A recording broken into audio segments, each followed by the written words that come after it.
पहला प्रश्न रहा दोस्तों आपकी स्क्रीन पे कि कौन से गुण अच्छे मानसिक स्वास्थ्य के नहीं है तो हाईलाइट करिए, गोला करिए, कौन से नहीं है। ऑप्शन ए नियमित जीवन, संवेगात्मक परिपक्वता, ऑप्शन बी आत्मविश्वास सहनशीलता, और ऑप्शन सी बहुत विनित स्वयं से सीमित, और ऑप्शन डी स्वयं मूल्यांकन की योग्यता। तो दोस्तों कौन से गुण अच्छे मानसिक स्वास्थ्य के नहीं है, तो इसका सही आंसर क्या हो जाएगा? सही आंसर नोट कर लेना दोस्तों, बहुत विनित एवं स्वयं में सीमित। तो ऑप्शन आपका सी सही हो जाएगा। ठीक है, अगला चले प्यारे साथियों। अगला चलने से पहले दोस्तों मैं बता देता हूं कि आप देख रहे हैं अपने YouTube channel one liner study point में। दोस्तों मैं आजाद चौहान आप सभी का बहुत बहुत स्वागत करता हूं। दोस्तों चैनल पे नए तो चैनल को सब्सक्राइब करिए, बेल आइकन को प्रेस करिए, ताकि जब भी मैं कोई नई वीडियो अपलोड करूं तो नोटिफिकेशन आपको मिल जाए। दोस्तों जितने भी मेरे भाई बहन सरकारी मास्टर बनना चाहते हैं या सरकारी टीचर की तैयारी करना चाहते हैं, दोस्तों ये चैनल केवल सरकारी टीचर के लिए वेरी मोस्ट इम्पॉर्टेंट दोस्तों। ठीक है, जितने भी आने वाले एग्जाम है आपके टेट के, इस बार आने वाले में आपका सिलेक्शन होना चाहिए। मेरा यही मुख्य उद्देश्य है कि जितने भी मेरे भाई बहन इस बार टेट के एग्जाम में सिलेक्शन करके सुपर टेट में प्रवेश करें, और सुपर टेट कर रहे हैं तो सीधे शिक्षक भर्ती के लिए तैयारी अच्छी करें। दोस्तों इतने मॉक टेस्ट करा देंगे प्यारे साथियों कि उससे एक भी बार क्वेश्चन नहीं पूछे जाएंगे। ठीक है, इस चैनल पे दोस्तों बातें कम पढ़ाई ज़्यादा होती है। मैं बीच बीच में नहीं कहूँगा कि लाइक करिए, शेयर करिए, सब्सक्राइब करिए, नहीं, बीच बीच में कुछ नहीं, बीच बीच में बस पढ़ाई चलेगी आपकी। जल्द से जल्द हम प्रैक्टिस सेट जो ये मॉक टेस्ट है दोस्तों, टॉप 30 क्वेश्चन इसमें शामिल किए गए हैं। और पेपर पेन लेके बैठना, कथा सुन लेके नहीं बैठ जाना दोस्तों। और लास्ट में कमेंट करके जरूर बताना कि इसमें से आपका कितना सही हुआ है। चलिए प्रश्न देखते हैं दूसरा कि स्व केंद्रित अवस्था होती है बालक के किस वर्ष की अवस्था को स्व केंद्रित अवस्था कहा जाता है? तो ऑप्शन है जन्म से 2 वर्ष तक, ऑप्शन बी 3 से 6 वर्ष तक, ऑप्शन सी 7 से किशोरावस्था तक, और ऑप्शन डी किशोरावस्था में। तो स्व केंद्रीय अवस्था किसे कहा जाता है, किस अवस्था को? तो दोस्तों 3 से 6 वर्ष की अवस्था को स्व केंद्रित अवस्था कहा जाता है। ठीक है, अगला प्रश्न चलते हैं। अगला प्रश्न दोस्तों प्यारे साथियों आपकी स्क्रीन पर रहा कि माँ बाप के साये से बाहर निकल अपने साथी बालकों की संगत को पसंद करता है। दोस्तों लड़का माँ बाप की साये से बाहर निकल अपने साथी बालकों की संगत को पसंद करना किस संबंधित है, किस अवस्था से संबंधित है? ऑप्शन ए किशोरावस्था से, ऑप्शन बी पूर्व किशोरावस्था से, ऑप्शन सी उत्तर बाल्यावस्था से, और ऑप्शन डी शैशवावस्था से। तो इसका सही आंसर क्या हो जाएगा दोस्तों? पूर्व किशोरावस्था। ठीक है, पूर्व किशोरावस्था, बी ऑप्शन आपका सही हो जाएगा। अगला चलें, जरूर कमेंट करिएगा दोस्तों 30 में से आपका कितना सही हो। चलिए अगला प्रश्न आपकी स्क्रीन पे, बुद्धि एवं सृजनात्मकता में किस प्रकार का संबंध पाया जाता है? ऑप्शन ए धनात्मक, ऑप्शन बी ऋणात्मक, ऑप्शन सी शून्य, और ऑप्शन डी ये सभी। तो बुद्धि एवं सृजनात्मकता में किस प्रकार का संबंध पाया जाता है? तो इसका सही आंसर हो जाएगा प्यारे साथियों, धनात्मक संबंध पाया जाता है। ऑप्शन ए सही हो जाएगा। ठीक है, अगला प्रश्न चले, आइए अगला प्रश्न आपके सामने लगा रहे हैं। चलिए, शैशवावस्था में बच्चों के क्रियाकलाप होते हैं। ऑप्शन ए मूल वित्यात्मक, ऑप्शन बी संरक्षित, ऑप्शन सी संज्ञानात्मक, और ऑप्शन डी संवेगानात्मक। तो शैशवावस्था में बच्चों के क्रियाकलाप होते हैं, तो सही आंसर क्या हो जाएगा? मूल प्रक्रियात्मक होते हैं। ए ऑप्शन सही हो जाएगा प्यारे साथियों। अगला चले, चलिए जितने भी क्वेश्चन हैं दोस्तों ना वेरी मोस्ट इंपॉर्टेंट है, समझिए कि इससे बाहर कुछ नहीं, जितने प्रैक्टिस सेट करा देंगे उससे बाहर एक भी क्वेश्चन पूछने वाला नहीं है। चलिए प्रश्न देखते हैं कि निम्नलिखित में से किस समूह के बालकों को समायोजन की समस्या होती है? ऑप्शन ए औसतन बुद्धि वाले, ऑप्शन बी ग्रामीण बुद्धि वाले, ऑप्शन सी अध्ययनशील बुद्धि वाले, ऑप्शन डी कुशाग्र बुद्धि वाले बच्चे के लिए। तो दोस्तों किस में होती है? तो इसका सही आंसर हो जाएगा दोस्तों छठवां का, कुशाग्र बुद्धि वाले बच्चे में समस्या होती है समायोजन की। ठीक है, तो आपका डी ऑप्शन सही हो जाएगा प्यारे साथियों। अगला चले, अगला प्रश्न आपकी स्क्रीन पे रहा 7वां कि विकास का वही संबंध परिपक्वता से है जो उद्दीपक का संबंध किससे है? किससे है दोस्तों? तो ऑप्शन ए परिवर्तन से, ऑप्शन बी प्रतिक्रिया से, ऑप्शन सी प्रयास से, और ऑप्शन डी परिणाम से। तो विकास का वही संबंध परिपक्वता से है जो उद्दीपक के किससे है दोस्तों, प्रक्रिया से है। डाट डाट में आपका प्रक्रिया हो जाएगा, प्रतिक्रिया दोस्तों, ठीक है। बी ऑप्शन आपका सही हो जाएगा। क्वेश्चन आप लिखना पूरा, क्वेश्चन लिखने के बाद डायरेक्ट आंसर लिखना, 4 ऑप्शन आप लिखने की कोई जरूरत नहीं है, ठीक है।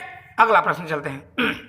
पियाजे मुख्यतः के योगदान के लिए जाने जाते हैं दोस्तों। पियाजे किसके योगदान के लिए जाने जाते हैं? ऑप्शन ए भाषा विकास के लिए, ऑप्शन बी संज्ञानात्मक विकास के लिए, ऑप्शन सी नैतिक विकास के लिए और ऑप्शन डी सामाजिक विकास के लिए। तो पियाजे मुख्यतः किसके योगदान के लिए जाने जाते हैं दोस्तों? तो संज्ञानात्मक विकास के योगदान के लिए जाने जाते हैं। बी ऑप्शन सही हो जाएगा, ठीक है। अगला प्रश्न चलते हैं। चलिए अगला प्रश्न आपकी स्क्रीन पर रहा। बच्चों के सामाजिक में मुख्यतः विशेष महत्व है। बच्चों के सामाजिक विकास में किसका विशेष महत्व है? ऑप्शन ए खेल का, ऑप्शन बी बाल साहित्य का, ऑप्शन सी दिनचर्या का और ऑप्शन डी संचार माध्यम का। तो बच्चे के सामाजिक विकास में किसका विशेष महत्व है? तो दोस्तों खेल का विशेष महत्व है।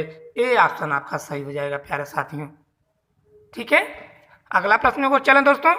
चलिए अगला प्रश्न रहा 10वां आपकी स्क्रीन पे कि कोहलर वर्ग का विकास सिद्धांत निम्न में से किससे संबंधित है? बहुत बार पूछे गए भेरी सभी क्वेश्चन दोस्तों, भेरी मोस्ट इंपॉर्टेंट है, एग्जाम में क्वेश्चन में पूछे ही जाएंगे।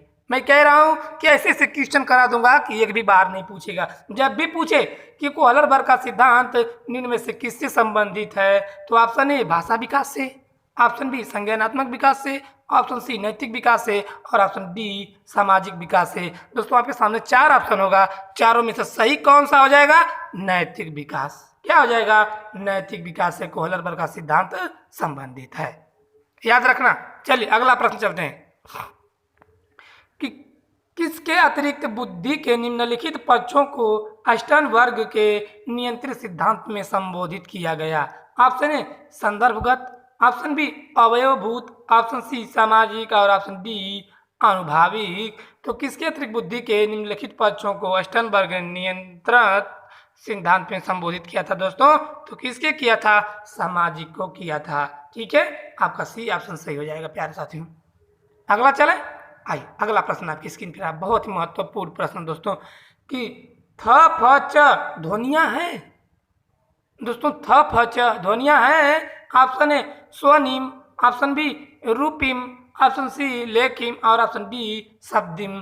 तो थ फ च कौन सी ध्वनियां हैं दोस्तों? तो इसका सही आंसर हो जाएगा स्वनिम है। ए ऑप्शन आपका सही हो जाएगा, ठीक है।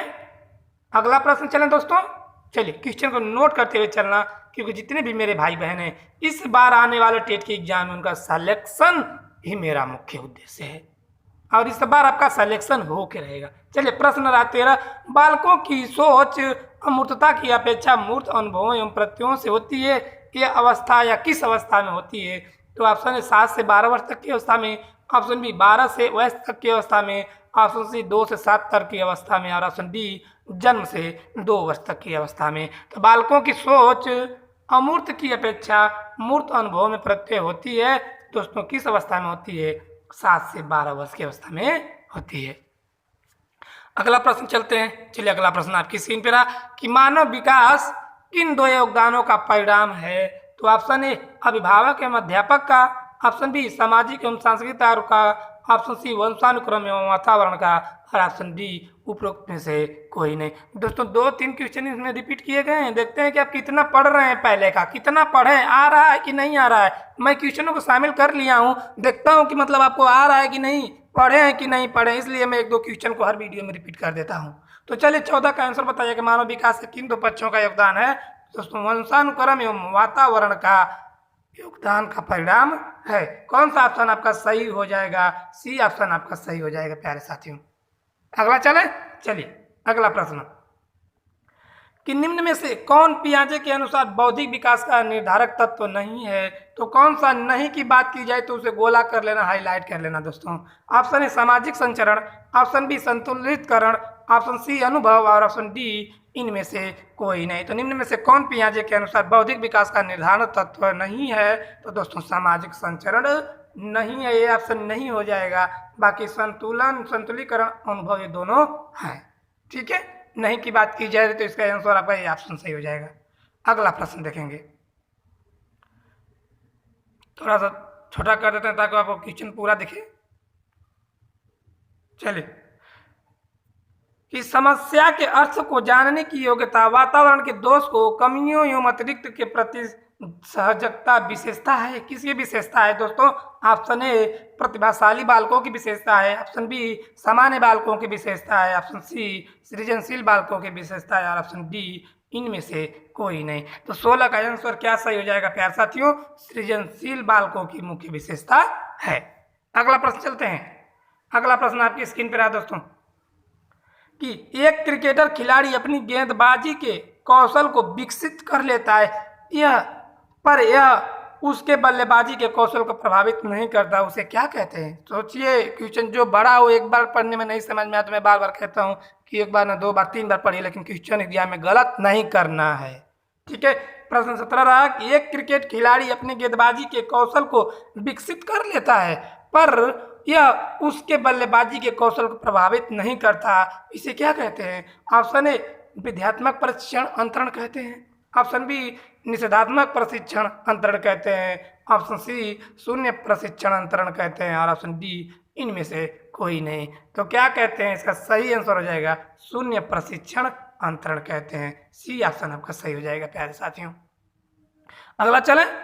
इस बार सभी मेरे भाई बहन का सिलेक्शन होना ही मेरा मुख्य उद्देश्य है और इस बार होके भी रहेगा आपका। चलिए, बस अच्छे से तैयारी करिए।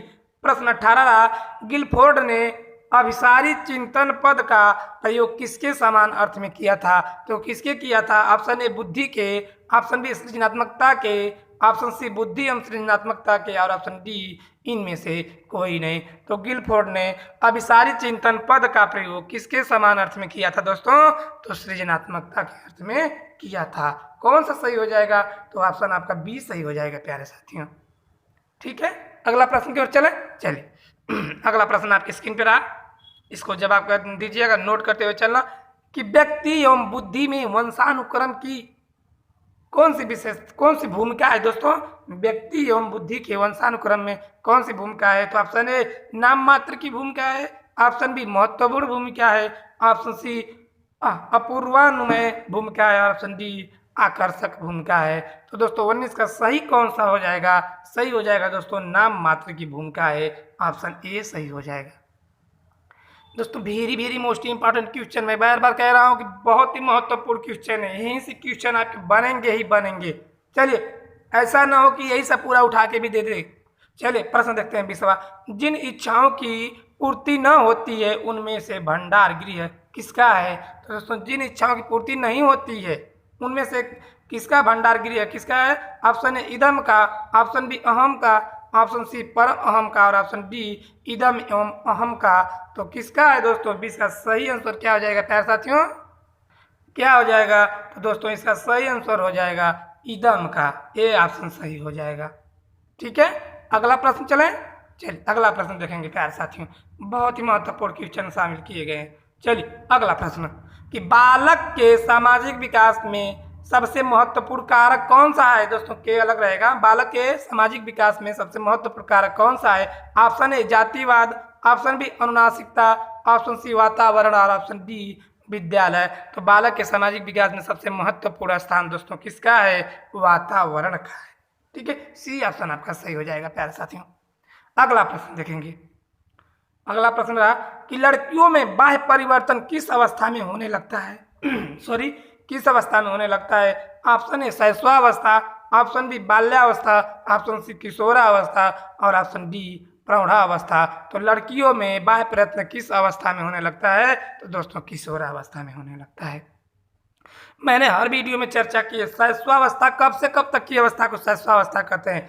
तो जन्म से 5 वर्ष की अवस्था को शैशवावस्था कहते हैं या 0 से 5 वर्ष की अवस्था को शैशवावस्था कहते हैं। बाल्यावस्था पूछे तो 5 वर्ष से 12 वर्ष तक की अवस्था को शैशवावस्था कहते हैं या कहीं कहीं आपको मिलता है 5 या 6 वर्ष से 12 या 13 वर्ष की अवस्था को बाल्यावस्था कहते हैं। किशोरावस्था पूछ दे तो 12 से 18 वर्ष तक की अवस्था को किशोरावस्था कहते हैं या कहीं कहीं लिखा मिलता है 12 या 13 से 18 या 19 वर्ष की अवस्था को किशोरावस्था कहते हैं। प्रौढ़ावस्था की बात किया जाए दोस्तों तो 19 वर्ष के बाद की अवस्था को प्रौढ़ावस्था कहते हैं। ठीक है, क्वेश्चन क्या कह रहा था दोस्तों, बहुत ही महत्वपूर्ण क्वेश्चन है कि लड़कियों में बाह्य परिवर्तन किस अवस्था में होने लगता है, तो किशोरावस्था में होने लगता है, 12 से 13 वर्ष की अवस्था से 18 से 19 वर्ष की अवस्था में। ठीक है, अगला प्रश्न की ओर चलते हैं। चलिए, अगला प्रश्न आपकी स्क्रीन पर रहा कि भाषा विकास के क्रम में अतिक्रम है। क्वेश्चन समझिए कि भाषा विकास के क्रम में अतिक्रम है, अंतिम क्रम। दोस्तों अंतिम ने अंतिम पूछा है, अंतिम क्रम कौन सा है, तो ऑप्शन है ध्वनि पहचानना, ऑप्शन बी ध्वनि उच्चारण, ऑप्शन सी शब्द उच्चारण और ऑप्शन डी भाषा विकास की पूर्णावस्था। सही आंसर क्या हो जाएगा 23 का? सही आंसर हो जाएगा दोस्तों भाषा की पूर्णावस्था। ऑप्शन डी सही हो जाएगा प्यारे साथियों। ठीक है, अगला प्रश्न देखेंगे। 24 नंबर प्रश्न आपकी स्क्रीन पर रहा, भाषा विकास के विभिन्न अंग कौन से हैं? ऑप्शन ए अक्षर ज्ञान, ऑप्शन बी सुनकर भाषा समझना, ऑप्शन सी ध्वनि उत्पन्न करके भाषा उत्पन्न करना और ऑप्शन डी उपयुक्त सभी। तो भाषा विकास के विभिन्न अंग कौन से हैं दोस्तों, तो कौन से हैं? इसका सही आंसर हो जाएगा उपयुक्त सभी, क्योंकि भाषा विकास के सिद्धांत के विभिन्न अंग हैं। अक्षर का ज्ञान भी है, सुनकर भाषा समझना भी है, ध्वनि उत्पन्न करके भाषा को उत्पन्न करना भी है, तो अर्थात उपयुक्त सभी हो जाएगा। डी ऑप्शन आपका सही हो जाएगा। अगला प्रश्न देखेंगे प्यारे साथियों। चलिए, अगला प्रश्न आपके स्क्रीन पर है कि विकासात्मक बाल मनोविज्ञान का जनक किसे माना जाता है? ऑप्शन ए फ्रायड को, ऑप्शन बी ब्रूनर को, ऑप्शन सी जीन पियाजे को और ऑप्शन डी केली को। तो विकासात्मक बाल मनोविज्ञान का जनक किसे माना जाता है? तो इसका सही आंसर हो जाएगा जीन पियाजे को। बहुत ही महत्वपूर्ण क्वेश्चन दोस्तों, एग्जाम में क्वेश्चन बनेंगे ही बनेंगे प्यारे साथियों। चलिए, अगला प्रश्न देखते हैं। 26 नंबर प्रश्न आपकी स्क्रीन पर कि संवेगात्मक स्थिरता का लक्षण है, वेरी मोस्ट इंपॉर्टेंट में लगाना दोस्तों, कि संवेगात्मक स्थिरता का लक्षण है। ऑप्शन ए झगड़ालू, ऑप्शन बी विनोद, ऑप्शन सी समायोजित और ऑप्शन डी भीरू। तो कौन सा सही आंसर हो जाएगा 26 का दोस्तों? 26 का हो जाएगा समायोजित। सी ऑप्शन आपका सही हो जाएगा। जब भी पूछे संवेगात्मक का स्थिरता का लक्षण है तो समायोजित लक्षण है, बाकी झगड़ालू विनोदी भीरू ये आपका लक्षण नहीं है। अगला प्रश्न देखेंगे। 27 नंबर प्रश्न आपकी स्क्रीन पर कि संवेग शब्द का शाब्दिक अर्थ है क्या है? ऑप्शन ए क्रोध तथा भय, ऑप्शन बी उत्तेजना या भावों में उथल पुथल, ऑप्शन सी स्नेह एवं प्रेम और ऑप्शन डी वातावरण में समायोजन। तो दोस्तों संवेग शब्द का शाब्दिक अर्थ क्या है, तो क्या इसका सही आंसर हो जाएगा? मेरे बताने से पहले आप अपना आंसर जरूर टिक कर रहे होंगे दोस्तों। तो 27 का सही हो जाएगा उत्तेजना या भावों में उथल पुथल। बी ऑप्शन सही हो जाएगा प्यारे साथी। ठीक है, चले जरूर लास्ट में कमेंट करना दोस्तों 30 में से आपका कितना सही हुआ है। चलिए, प्रश्न है 28वां कि लैमार्क ने अध्ययन किया था। दोस्तों लैमार्क एक वैज्ञानिक हैं, उन्होंने किस पे अध्ययन किया था? ऑप्शन ए स्कूल का, ऑप्शन बी वातावरण का अध्ययन किया था, ऑप्शन सी सामाजिक अध्ययन किया था और ऑप्शन डी वंशानुक्रम का अध्ययन किया था। तो दोस्तों किसका अध्ययन किया था लैमार्क ने? तो लैमार्क ने दोस्तों किसका अध्ययन किया था? तो सही आंसर क्या हो जाएगा प्यारे साथियों? वंशानुक्रम का अध्ययन किया था। ठीक है, अगला प्रश्न चलेंगे। 29 नंबर प्रश्न आपकी स्क्रीन पर है दोस्तों कि बालक के सामाजिकरण का प्रथम घटक कौन सा है? वेरी में लगाना दोस्तों, मैं कह रहा हूं ना एग्जाम में कुछ भी इससे बाहर नहीं पूछे जाएंगे।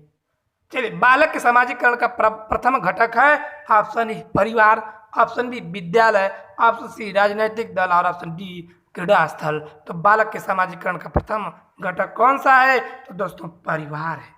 क्या है? परिवार है। ए ऑप्शन आपका सही हो जाएगा। ठीक है, भूलना नहीं है, इस बार आपको टेट क्रैक करना है, पास तो करना है।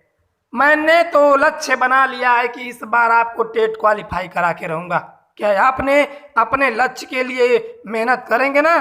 तो मन से करिए दोस्तों। अगला प्रश्न देखते हैं और 30 में से कमेंट करके बताइएगा कितना सही हुआ। चलिए, निम्नांकित में से अवांछनीय संवेग है, बहुत ही महत्वपूर्ण क्वेश्चन, बहुत बार एग्जाम में पूछे गए हैं। तो कौन सा अवांछनीय संवेग है? ऑप्शन ए प्रेम, ऑप्शन बी दगा, ऑप्शन सी घृणा और ऑप्शन डी आश्चर्य। तो कौन सा अवांछनीय संवेग है? तो इसका सही आंसर हो जाएगा दगा हो जाएगा दोस्तों। क्या ऑप्शन बी सही हो जाएगा? प्रेम को नहीं लगाना है, घृणा को नहीं लगाना है, आश्चर्य को नहीं लगाना है, दगा को लगाना है। ठीक है, अगला चले अगला नहीं है। इसी के साथ वीडियो समाप्त होता है। दोस्तों वीडियो कैसी लगी कमेंट करके बताना, और अच्छी लगी तो लाइक करें, शेयर करें, चैनल को सब्सक्राइब करना। दोस्तों ये चैनल पे केवल पढ़ाई ज़्यादा, बातें कम होती है, क्योंकि जितने मेरे भाई बहन हैं मैं सबका सिलेक्शन चाहता हूँ। मैं वीडियो में बीच बीच में नहीं कहते चलता हूँ कि लाइक करें, शेयर करें, सब्सक्राइब करें, नहीं, आप अंत तक देखिए वीडियो अंत तक देखिए, अच्छे लगी तभी लाइक शेयर करें, चैनल को सब्सक्राइब करें प्यार से।